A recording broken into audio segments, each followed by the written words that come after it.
Assalamualaikum warahmatullahi wabarakatuh.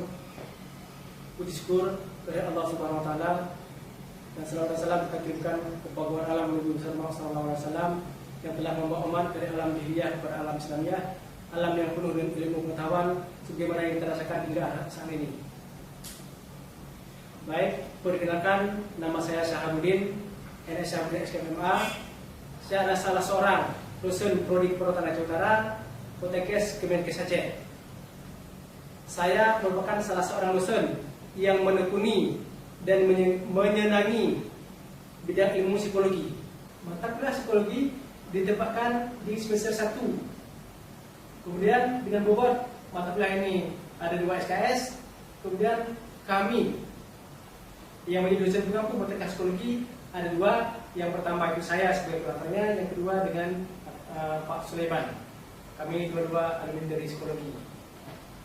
Perlu kami sampaikan, diskusi mata kuliah ini membahas tentang biopsikologi dengan berbagai jabaran yang terkait dengan perilaku manusia, proses sensori motorik, kesadaran diri, persepsi, motivasi, emosi, stres dan adaptasi, proses berpikir dan pemecahan masalah, serta gangguan sebagai dasar pemahaman terhadap manusia sebagai klien dalam penerapan asuhan keperawatan.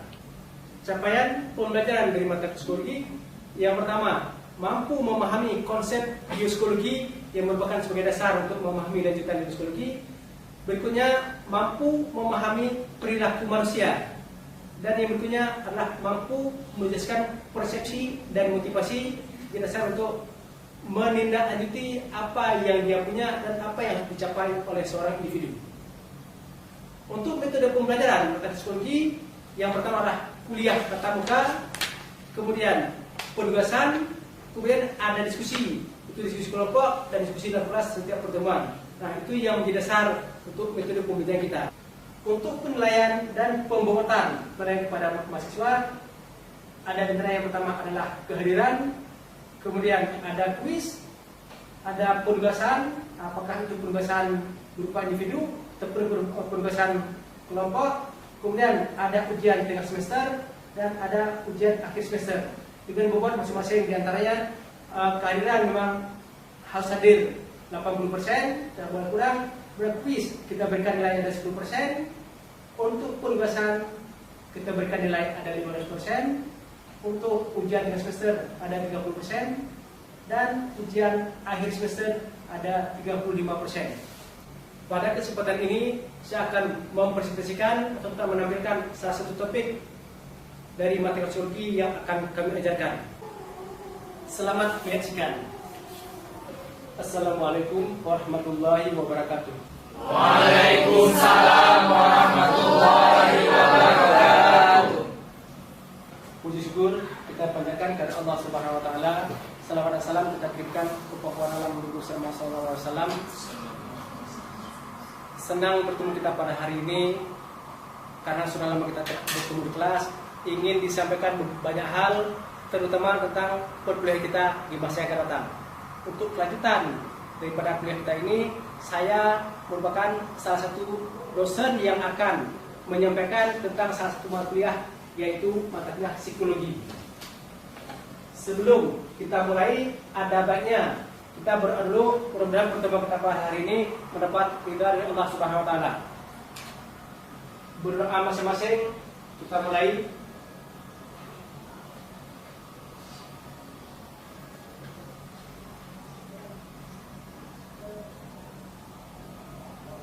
Selesai.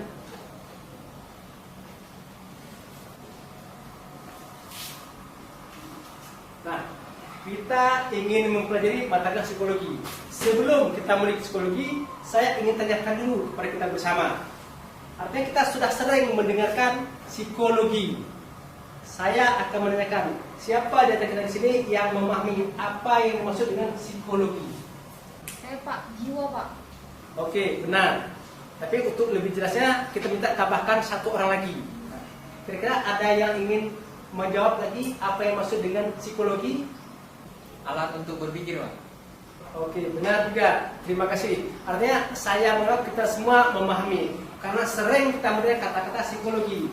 dan kita mungkin sudah sering melihatnya, mendengarnya, mungkin belum diartikan, oh inilah yang dimaksud psikologi. Makanya di kuliah keperawatan kita akan menjadi salah satu mata kuliah anak psikologi.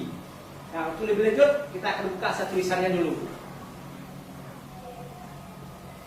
Pengertian secara tulisan psikologi berasal dari bahasa Yunani, yaitu psike dan logos. Di mana-mana kalau yang disebut dengan kata-kata logos artinya ilmu.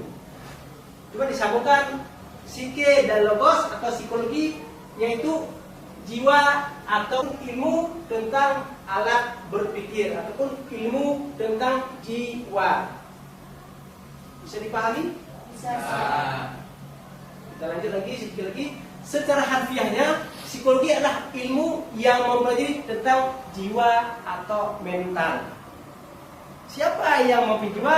Adalah kita semua. Jiwa, karena kita ada di keperawatan, yang mempelajari adalah ilmu tentang jiwa manusia. Nah, jadi kalau kita simpulkan secara pendek, psikologi dipahami sebagai ilmu jiwa. Kita lihat kembali. Kita lihat bagannya seperti ini. Psikologi ada dua, psike dan logos. Psike maksudnya jiwa, dan logos sama dengan ilmu pengetahuan. Ilmu pengetahuan tentang jiwa. Jadi di sini yang menjadi kunci dari kita dalam mempelajari ilmu psikologi adalah gejala jiwa. Memahami psikologi artinya kita memahami jiwa. Bagaimana memahaminya? Dengan melihat jiwa ataupun tingkah laku yang timbul. Seseorang ingin kita pelajari bagaimana psikologinya, lihatlah perilakunya. Karena perilaku itu timbul dari alam bawah sadar untuk bagaimana dia berperilaku. Makanya memahami ilmu psikologi adalah memahami ilmu tentang jiwa. Kita lihat untuk perkembangannya. Tadi kita menyatakan psikologi adalah jiwa. Tapi karena kita ada dua mata kuliah, yaitu mata kuliah psikologi dan mata kuliah tentang keperawatan jiwa. Boleh kita ingin melihat mata kuliah psikologi atau psikologi tidak sama dengan ilmu jiwa. Bagaimana dimaksud tidak sama? Ilmu psikologi terbatas pada hal-hal yang ilmiah. Bagaimana yang dimaksud dengan ilmiah? Sudah ada rentetan, ada penelitiannya, diketahui kenapa ini muncul perilaku seperti ini, artinya ada dasarnya untuk muncul. Kenapa perilaku seperti ini muncul? Artinya orang psikologi mengetahui ini muncul karena ada seperti ini. Misalnya, kenapa orang tersebut pegang-pegang perut? Dasarnya karena dia sedang tidak enak perut ataupun sedang lapar. Jadi memahami gejala artinya ada penyebab di belakangnya sehingga timbul gejala yang seperti itu. Kemudian ilmu jiwa. Ilmu jiwa mencakup hal yang lebih luas lagi. Segala persoalan-persoalan jiwa yang tidak ilmiah pun termasuk di dalamnya. Contoh misalnya yang tidak ilmiah. Maksudnya dulu telah berkembang ilmu jiwa, dipelajari bagaimana ini muncul, ternyata ada hal yang belum ditemukan.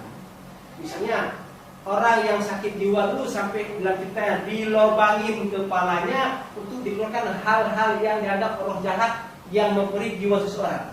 Nah, sekarang diketahui ini tidak perlu dilakukan seperti ini. Ada hal yang bisa menyebabkan orang timbul perilaku seperti ini.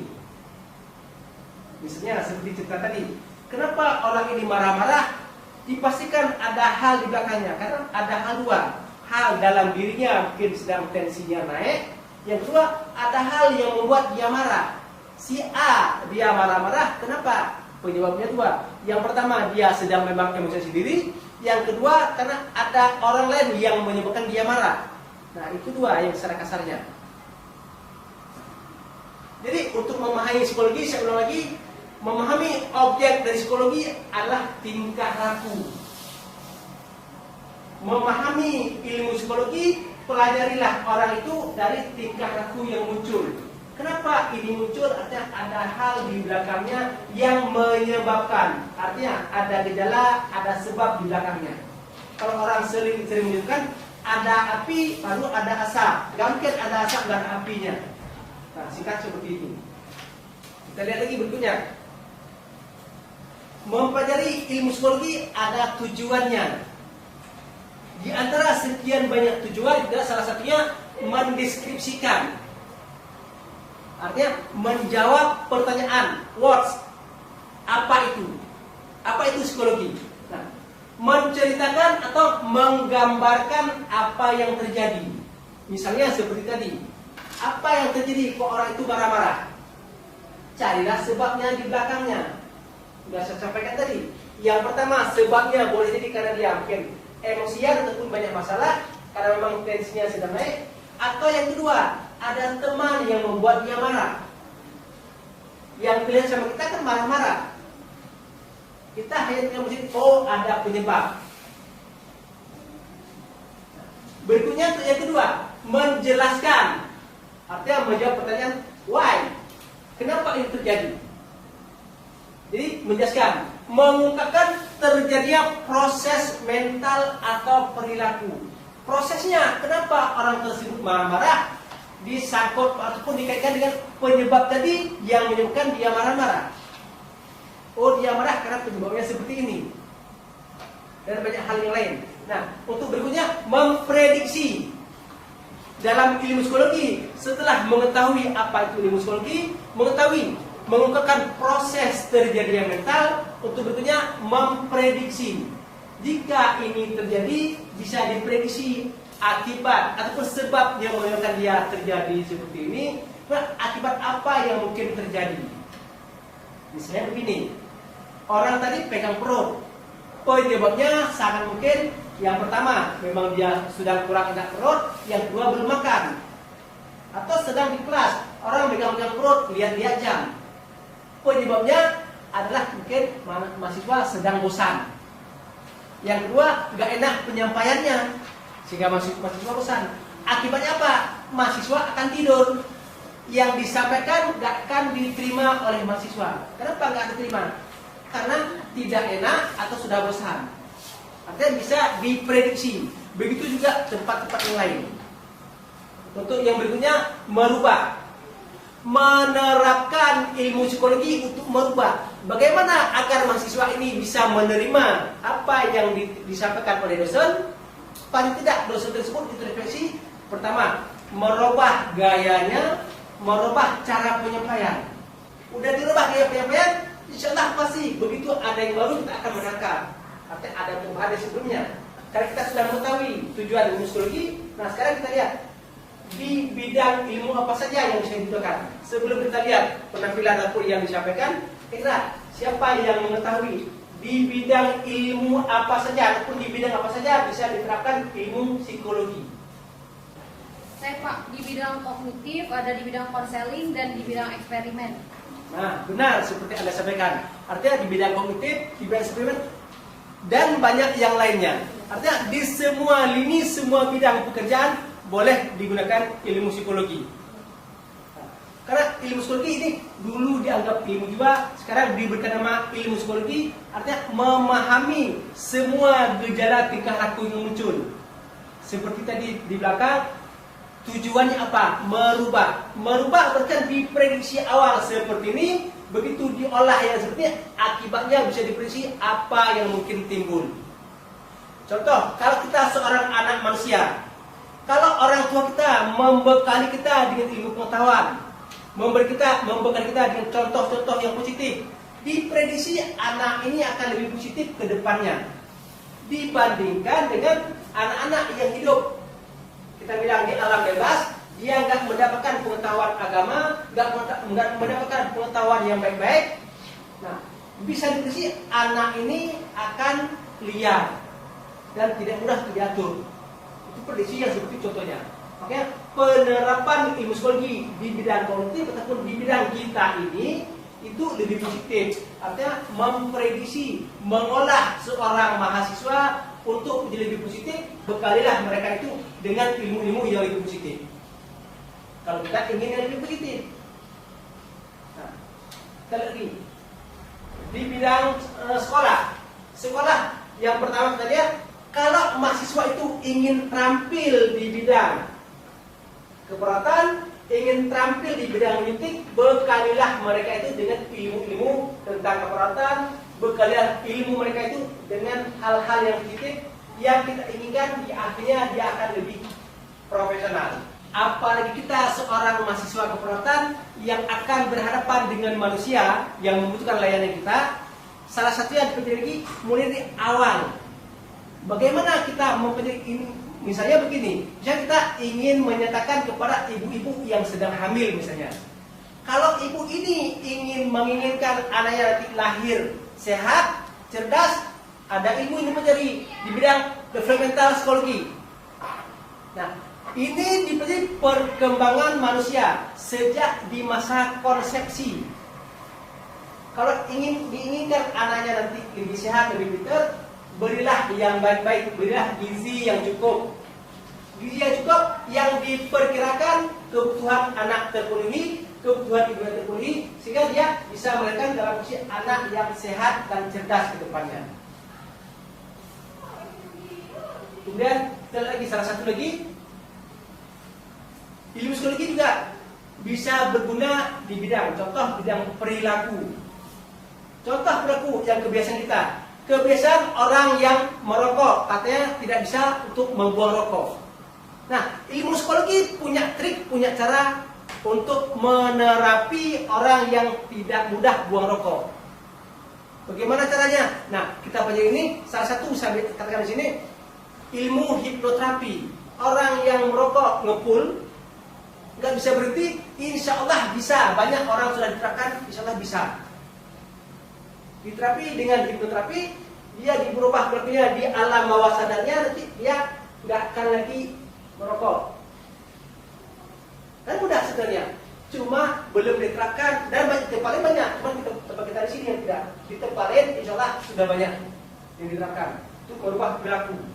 Ilmu kepolisian, si pencuri tidak mengaku apa yang sudah dicurinya, karena kalau dia curi, dia mengaku apa yang sudah dicurinya, pasti akan kena penjara sekian lama.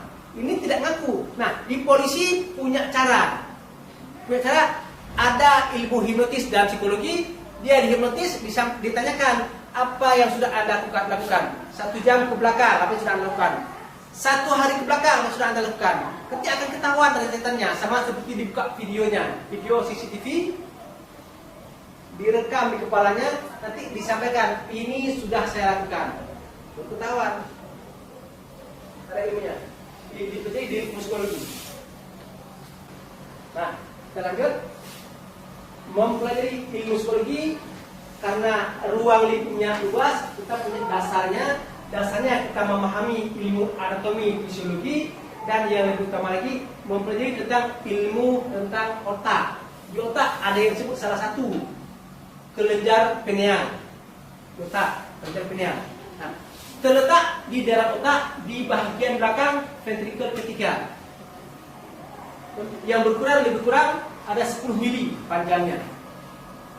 Kemudian berwarna merah, keperangan dan ataupun diselubungi dengan kapsul. Nah, ini perlu kita pahami sehingga kita akan mudah bagaimana ini bisa muncul.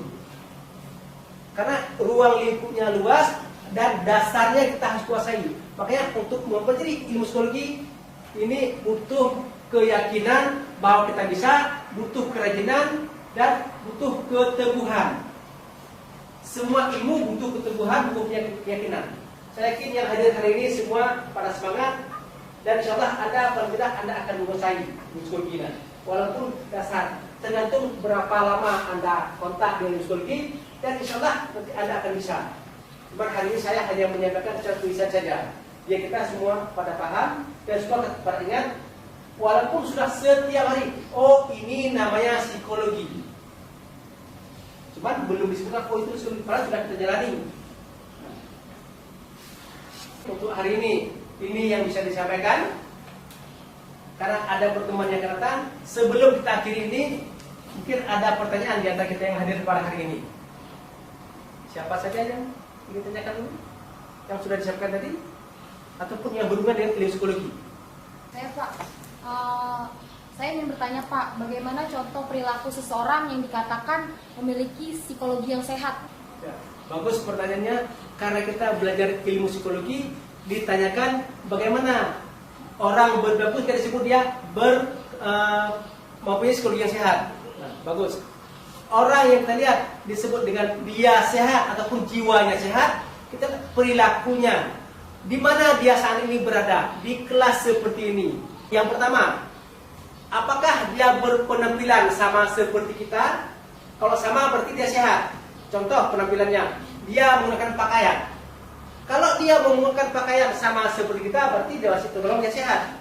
Seandainya dia menggunakan pakaian, kita menggunakan pakaian putih, jilbab putih. Hari ini dia menggunakan jilbab merah ataupun nggak pakai jilbab. Perlu dipertanyakan, seorang perempuan yang sini wajib jilbab, tapi dia tidak menggunakan jilbab, dipertanyakan, berarti salah satu termasuk yang belum sehat. Berikutnya, saat kita sedang tenang dulu seperti ini, Anda melihat ke saya melihat ke Anda. Tapi dia sibuk dengan dunia sendiri. Misalnya, sibuk dengan main HP, main game. Kalau kondisi seperti hari ini, itu disebut tergolong boleh masuk ke dalam yang belum sehat. Sedang orang enak dengar kemari kita sedang ngomong, dia asik dengan dunia sendiri. Yang seperti itu ada di anak yang autis. Anak autis butuh kebutuhan khusus. Nah, itu sudah dua dulu. Dan banyak lagi contohnya. Apakah dia tenang? Apakah dia juga ada reaksi? Misalnya saya menanyakan, apakah dia bisa menjawab? Atau justru malah dia sibuk lagi, lihat ataupun main dengan temannya. Itu disebut dengan yang belum sehat. Saya ingin bertanya, apakah orang yang senyum-senyum sendiri itu termasuk golongan yang tidak sehat atau bagaimana? Oke, terima kasih. Bagus pertanyaannya. Kalau kita lihat selama ini, sekarang ini sering orang terkadang senyum sendiri tanpa alasan. Terkadang ada yang sering tutup kuping terbahak-bahak tawanya. Itu apakah termasuk dalam yang tidak sehat? Nah, sudah disampaikan seperti tadi, untuk melihat apakah orang ini seperti ini, apa penyebabnya, apa akibatnya. Nah, kalau orang senyum sendiri, apakah tidak sehat atau sehat? Perlu dilihat. Jawabannya perlu dilihat, bukan langsung diponis. Yang pertama, sudah berapa lama, sudah berapa kali dia senyum sendiri. Misalnya, sambil jalan pun nggak ada alasan, dia senyum sendiri. Udah nggak ada orang, dia sendiri, bukan lagi telepon, senyum sendiri. Apalagi lihat ke atas, senyum sendiri, bahkan kadang ngomong sendiri. Itu salah satu tanda, bukan pasti, salah satu tanda orang yang sedang halusinasi. Paham halusinasi? Halusinasi artinya orang tidak melihat apa-apa kok dia melihat, artinya ataupun paling tidak menjawab dengan inderanya. Itu dia senyum sendiri, dia ketawa sendiri, nggak ada alasan.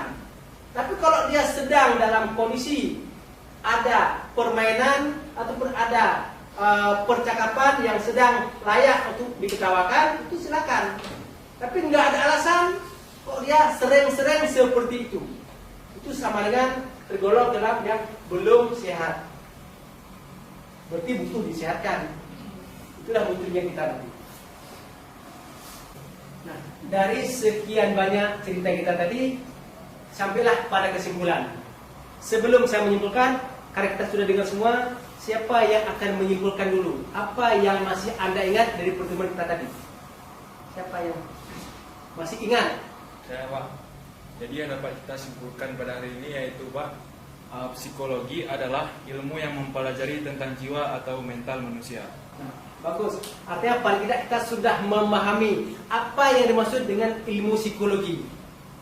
Sudah bagus. Nah, untuk yang berikutnya, siapa yang akan menambahkan kesimpulan kita pada hari ini?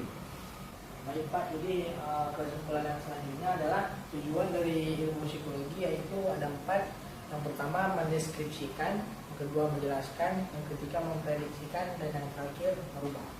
Nah, bagus. Artinya semua kita sudah pada ingat dari hasil baca kita pada ini tentang ilmu psikologi. Ilmunya itu apa, tujuan belajarnya itu apa, digunakan pada bidang apa saja.